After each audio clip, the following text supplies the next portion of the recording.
Thank you. Good morning and welcome to the Euro-Africa Forum 2021.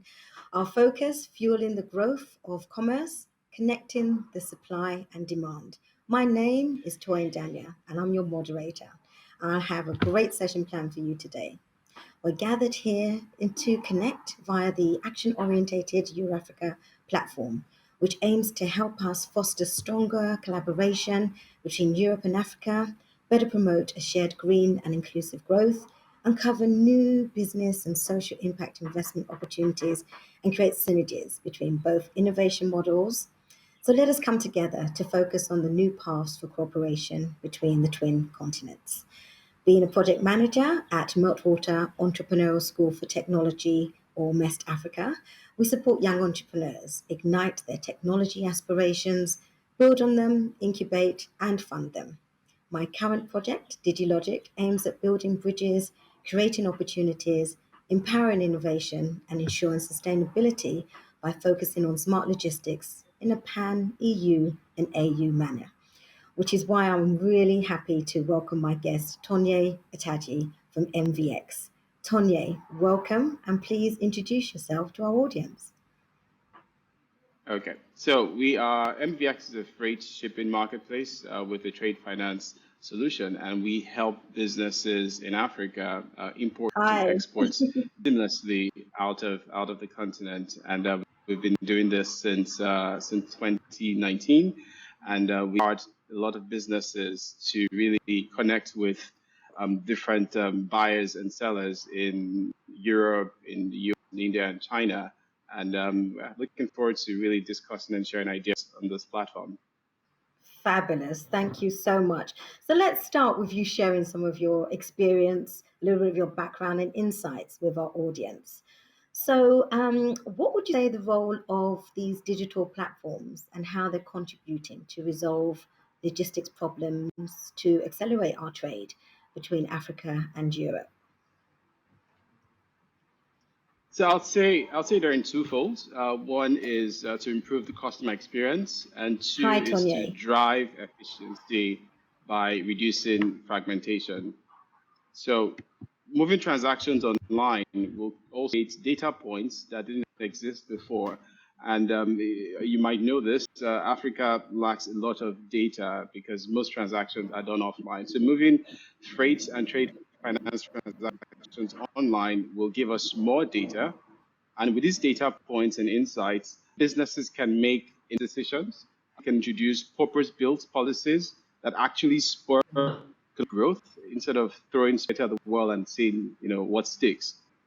So digital platforms essentially connect logistics operators with customers, reducing turnaround time and increasing efficiency logistics processes in Africa. And at MVX, our technology simplifies the freight process and trade finance processes while aggregating and organizing different players in the value chain.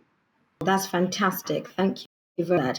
And for us at DigiLogic, we found that e-logistics are driving Africa's trade transformation, and speaking to our entrepreneurs who want to learn more about this emerging market. And we want to train more of our young entrepreneurs and also include women amongst our trainees. We have a community platform that wants to engage in conversations with all the stakeholders and build up that communication channel that speaks to the grassroots for their needs from the bottom up. How are you helping with the bottom up approach with MVX? So that's a really good question. And the way, so our job really is to empower small and medium-sized businesses because they do not have access and the resources to engage reliable freight companies or get access to affordable trade finance. And so for small businesses, we're going down and actually helping them. For instance, do not like to create freight shipping freight requests or shipment requests. So what we did was to build a WhatsApp chatbot. So these businesses used to WhatsApp. WhatsApp is the most used platform on the continent, and so they're able to create requests or freight shipping through WhatsApp.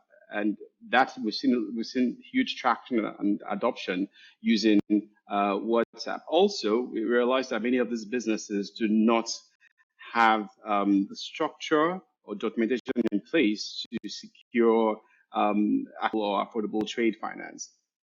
And what we've tried to do is to connect them to financiers by using transactions. So, for instance, they have a transaction to export 5 containers of coffee beans to Europe, for instance.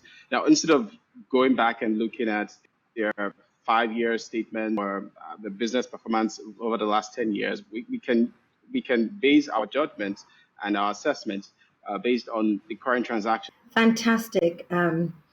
What I really like is what you're saying about now we've got some credit rating history that we can look at that really impacts some of our entrepreneurs out there.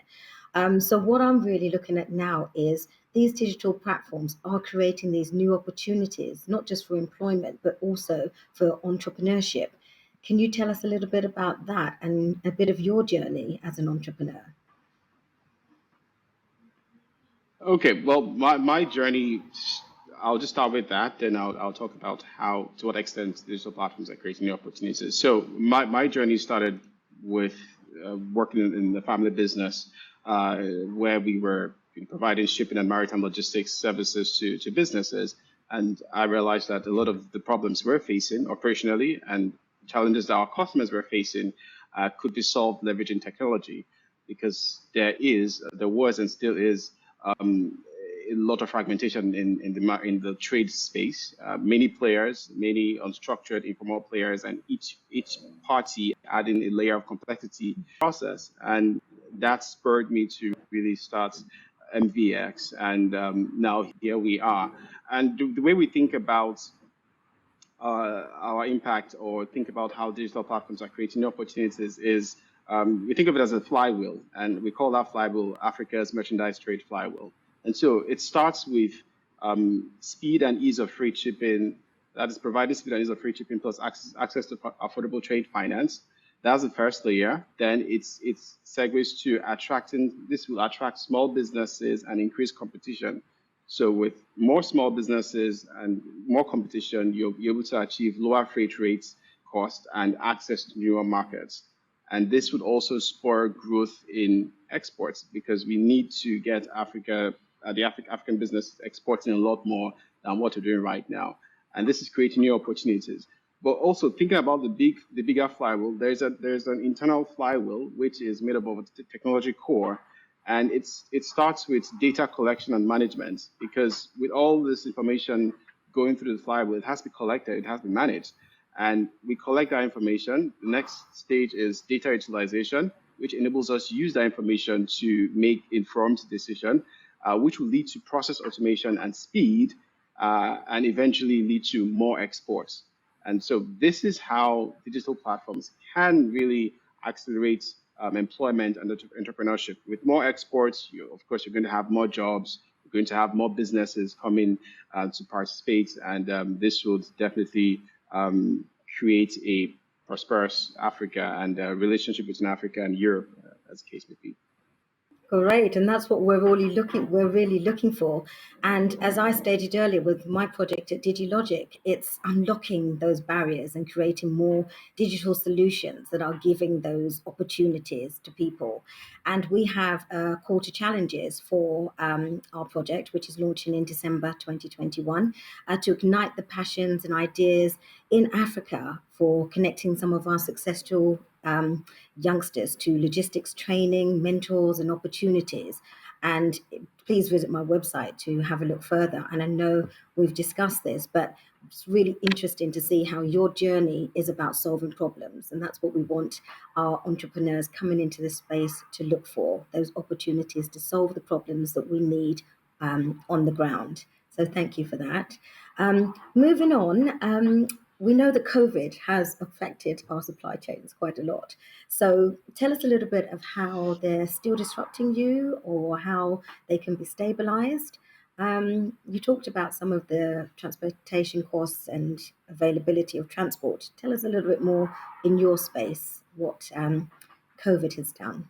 It has also helped our business in the sense that we had to pivot last year due to COVID. And right now, what it's doing is it's created inflated freight costs and transport availability. For instance, it's quite challenging getting containers for exports right now because it's shipping lines prefer to export empty containers than export loaded containers because of the huge demands and backlog in China.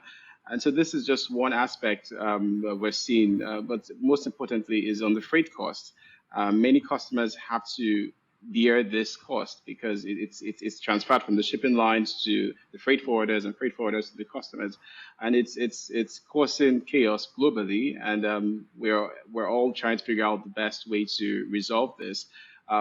Here in Nigeria, where we had in 2020, we had a case of a backlog at the port and gridlock at the ports. We had to explore things like barging to move containers from the vessels to smaller terminals across Lagos, and also from those terminals back to the port and to other vessels for export.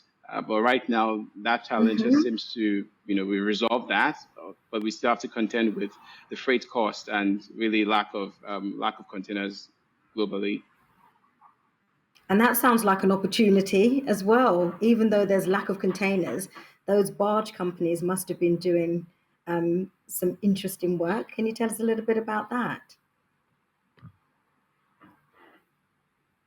Absolutely. So what we did with our barging partners as well was we work with different terminals that have partnerships with various shipping lines, and we found that we were able to move these containers, whether loaded containers or empty containers, from point to point within Lagos. And as a matter of fact, right now we are exploring moving these containers from Nigeria to neighboring countries like Ghana, Cotonou, and potentially Togo. That is Lomé Port in a few months. So it's created new opportunities that we didn't know existed pre-COVID, and we're looking to explore this further as things improve. Yeah. Great. And I can imagine the barge industry is really looking forward to expanding their reach with you guys, because it was something that wasn't being done before. And I love that idea of you pivoting to bring them into the supply chain heavily. And like you, a lot of our entrepreneurs did pivot and did find some of those new solutions. So for us, it helped our project to just focus a little bit more on that last mile delivery element of logistics, because logistics is huge. The sector is so huge. So the last mile element for us has been a real key focus. Could you tell us a little bit about your last mile delivery and how that can be improved with your processes now? Sure. So we provide B2B last mile in the sense that we provide door-to-door services for our customers. So we pick up shipments anywhere in the world. We have over 10,000 partners in 193 countries. And so this means we can pick up containers or packages for our customers anywhere in the world and deliver to anywhere in the world, really. But our focus right now is in Africa, specifically Nigeria, South Africa, Kenya, and Ghana. Currently. And so with our partnership and with our network, we work with our partners in the UK to pick up a shipment in Manchester and get it to the ports, declare it arrives to Nigeria, and we have our team in Nigeria that clears the goods at the port and delivers all the way to the customer's warehouse anywhere in the country. And so we work with a chain of freight service providers, we work with trucking operators, we work with customs and a few other agencies to ensure that our customers have the seamless experience. So what we do really is to aggregate all of these services on our platform and ensure that we're able to plan every stage and every step, and to ensure the goods arrive on time and our have a pleasant experience working with us. That's a brilliant, unique selling point, Tonye. And what I really like is we were talking about last mile delivery. I think what we can call you is the one-stop shop. Yes. Great. So the next sort of question that I'd like to touch on is really about our African continental free trade area. What does that mean for you? Tell us regarding some of the infrastructure that you feel is there or what you foresee in your vision for how this Africa can work for MVX. Fantastic. Well, AFCFTA is something that we've all been hoping for, and it's finally here. Unfortunately, it hasn't quite taken off the way we expected it to, but we understand why. You know, we have quite a number of countries, and everyone's trying to adjust their policies, and we have infrastructural gaps in places like Nigeria. So different countries aren't quite ready, like other countries, let's say Ghana, maybe South Africa, and a few other countries. But the one thing that we're looking forward to is over the next coming years, we'll see a lot more collaboration between different member countries in the AFTA, and this will definitely spur activities. Right now, we're getting increasing demand for import and exports across Africa. We get requests to move things from Nigeria to Ghana, from Senegal to South Africa, and the rest. And that we didn't have this last year, so we're seeing increased demand. Unfortunately, in places like Nigeria, we still deal with poor infrastructure, port infrastructure specifically, and also poor road linkages in the country and across the continent. And with after taking off, and hopefully, Absolutely. hopefully being as impactful as expect to be, we'll see investments going into things like ports infrastructure, going into things like road development and the like. So we are excited about it, and we can't wait to see how things pick up over the next few years. Fantastic. You're along the road with most of us on that. And what's really interesting from what you said is this private investment that's going to come into transport and logistics. And these are signals for us that there's going to be a significant shift from investing in financial services and digitally focused areas, but to really start conversations. We're always talking about the infrastructure in Africa and what's wrong with it. So, how are you dealing with the infrastructure that's not working for you? What are the digital solutions you're finding are helping you a little bit more? That's a really good question. Unfortunately, there's a limit to how much we can innovate around poor infrastructure. If you have a poor port infrastructure, there's a limit to how much you can do. What we're doing is to improve the process on the customer side, because there are different elements to this. There's the customer side, there's the customs side, and also there's the port infrastructure side. So when it comes to the customs, especially in Nigeria and the ports infrastructure, we can't do much. But what we can do is on the customs side by helping them aggregate effectively. And one of the challenges we saw before coming into this space was many customers do not have do not plan their shipments effectively.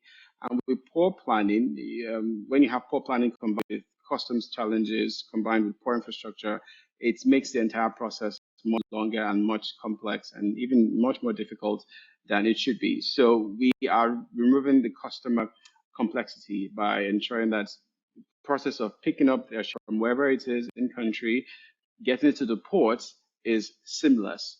So if typically without our platform, it takes you 3 months to export a 10 container load of shea butter.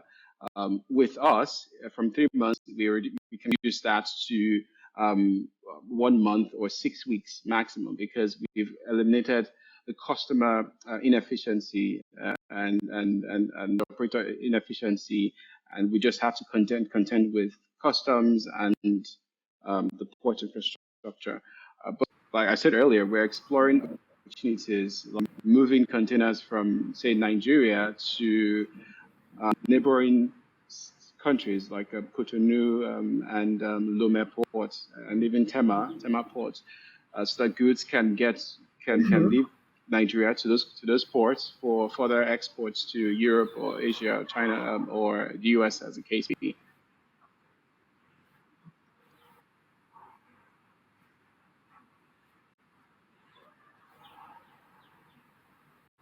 Great. And what I can see is so much synergy and solution finding and partnerships and collaborations, which must have taken quite a long time to nurture and develop. We're here talking about Africa and Europe. So, who have your European partners been? I've heard quite a lot of your African partners, which is fantastic. But tell us a little bit about how you've integrated Europe into some of your solutions. Oh, great question. So we belong to a group called WCA World Cargo Alliance World, and it's a group of elite global freight forwarders. And we joined that group a few months ago, and that has unlocked partnerships across Europe for us. And so before, like in 2020, trying to find a partner in Poland to pick up a shipment for us to deliver to a customer in South Africa and Nigeria was almost impossible. We just couldn't find, or when we found some, it took 1 week, 2 weeks to even get a feedback or response from them. So we literally could not handle a lot of shipments coming out of Europe and the rest of the world. But fast forward to 3 months ago, with our WCA partnership, we have access to over 20 partners in Poland, for instance. And once we send requests to them, they respond in minutes because we belong to this group.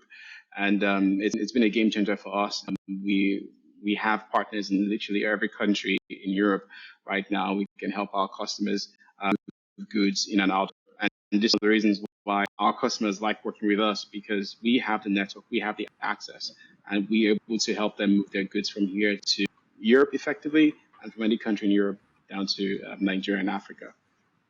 Thank you so much for that. And just listening to you, it's like, how do we get on board? How do we support you? How do we take part in what you're doing? Because you're not just a one-stop shop, you're an inspiration. So a young entrepreneur out there who wants to get into this logistics space, what would you say to them? I would say get in. There are tons of opportunities. To be honest, we've barely scratched the surface, and we need more players, more people that have the drive, have the passion to really grow in Africa and really connect Africa to the world and Europe specifically because of this conference. So just build those partnerships, relationships, because relationships are everything in this space. And the reason why we've gotten to this point is simply because of relationships that I had, relationships that my team also had, because we have very passionate people working at MVX that believe in what we're trying to do to really accelerate trade in Africa using technology and people. And just be a kind person, to be honest. My team love working at our company, and they see it as theirs, and they put in their sweat every day, because there's a limit to what I can achieve as a person.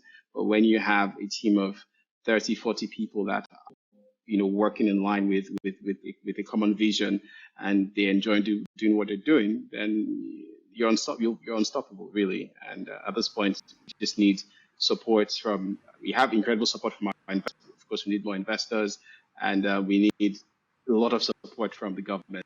Give us good policies, customs processes, and give us good ports, and let's just make magic. Yes. Yes. Yes, help the enabling environment. That's all we're looking for. And like you said, being on a platform like this to share your message and to share your vision, you're really getting people to look at what you're doing and get buy-in. So I know we've definitely brought in the DigiLogic project. Definitely wants to continue to have our conversations. But in wrapping up with everything that we've said today, give us some of your key lessons, your key messages that you want to leave on this platform for our audience. Great. So the continent is ready for business, and what we've been lacking, we now have technology companies like MVX coming to simplify the process of trading with African businesses. So I would recommend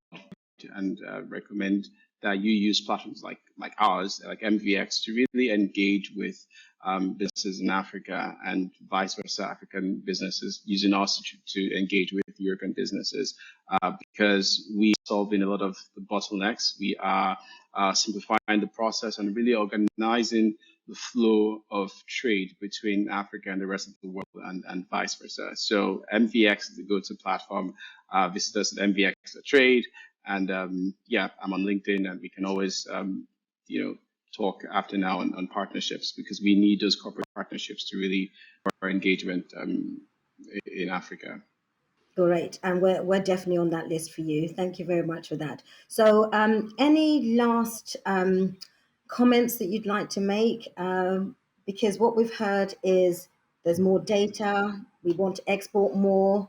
You belong to this elite freight forwarding company, which has really opened up Europe for you and the globe. And then you're excited about Africa. So anything else you'd share? I've heard tons of opportunities. You're now the experts in Africa. Just finish us off with anything else you'd like to add, please. Well, I think I've captured quite a lot on here, and I'll be looking forward to future engagements like these because we want to spread our message to the world, and we want to be seen as that platform to work with. So definitely, as if we have more opportunities like this to speak about what we're doing, we'll definitely want to be part of that. But I'm happy to take on any questions, or if anyone can reach out to me on LinkedIn, and I'll be happy to take this further. Thank you so much, Tonya. We have to end. You know I don't want to finish. You know we can continue this conversation, and we will do offline. But thank you so much for your time today. I'm wishing NVX all the success and looking forward to the rest of you, our audience, to enjoying the rest of the program. And thank you very much for your time today. Goodbye, everybody. Thank you.